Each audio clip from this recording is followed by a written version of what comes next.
Bonjour les amis, bienvenue sur une nouvelle vidéo. J'espère que vous allez bien. سلامونه ملګرو خلاص هیله ده چې روغ او جوړ او د صحت په جامو کې به پټیاست. نن په فرانسوي ژبه کې دوه فعلونه د دریمې ډلې په دریو وختونو کې تشریح کوو. د ویډیو تر پای را سره پاتې شئ. نن به هغه فعلونه چې په دریمه ډله کې راځي هغه تشریح کړو.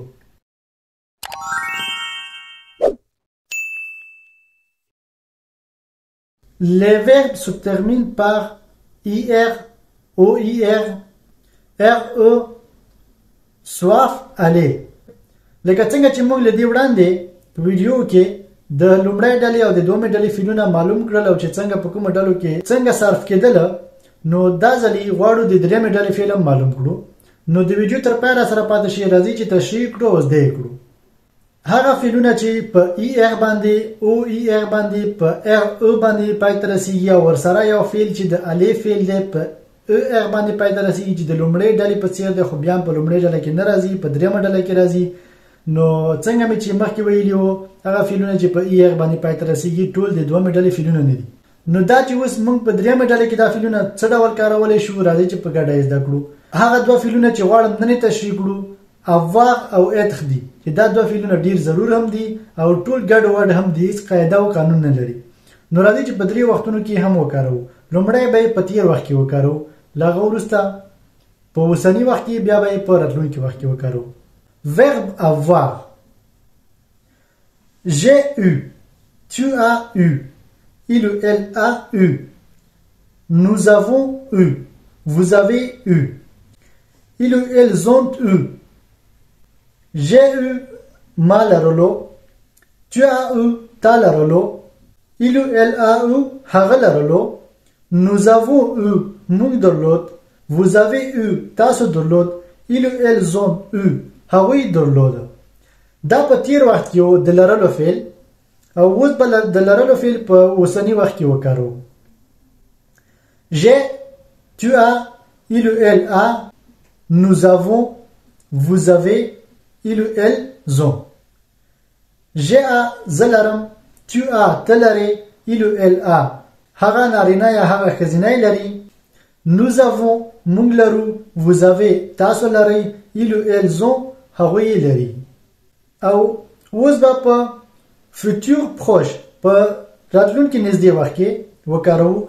je vais avoir, je vais avoir، tu vas avoir، il ou elle va avoir، nous allons avoir، vous allez avoir، ils ou elles vont avoir.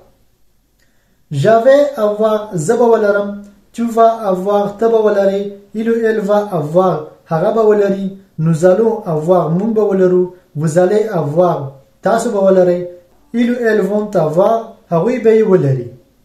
نو دا و د avoir فعل چې په درې وختونو کې مو وکارولو. که کومه پوښتنه لرئ نو کولی شئ د کومنټ په برخه کې موږ سره یې شریکه کړئ. نو راځئ چې اوس د être فعل په درې وختونو کې وکارو چې دا څه ډول کاریږي. لومړی passé composé. passé composé په تیر وخت کې j'ai été, tu as été, il ou elle a été, nous avons été, vous avez été, ils ou elles ont été. j'ai été زوم، tu as été تبه، il ou elle a été هغه، nous avons été موږ، vous avez été تاسو وئ، ils ou elles ont été هغوی و.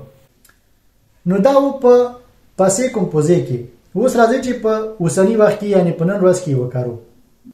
je suis, tu es, il ou elle est, nous sommes, vous êtes, ils ou elles sont.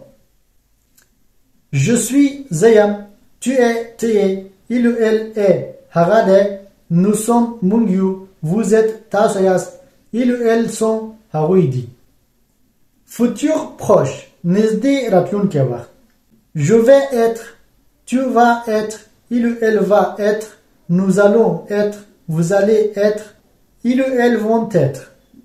je vais être زبایم، tu vas être تبایې، il ou elle va être هغه به وي، nous allons être موږ به یو، vous allez être تاسو به یاست، ils ou elles vont être هغوی به وي. نو دا ملګرو په دوه فعلونه په لنډ ډول باندې په دریو وختونو کې هیله ده چې زده شوي به مو وي که بیا هم تاسو نوي زده شوي کولی شي چې ویډیو له سره وګورئ بیا یې تکرار کړئ که چیرې تاسو غواړئ چې دا ډول ویډیوګانې مو نورې هم تولید کړو نورې هم جوړې کړو نو تاسو کولی شئ چې له موږ سره پاتې شئ ویډیو خوښه کړئ تر نورو ملګرو ورسوئ تر بل ویډیو په لاس سپارم ښې چارې ښه وختونه د الله په امان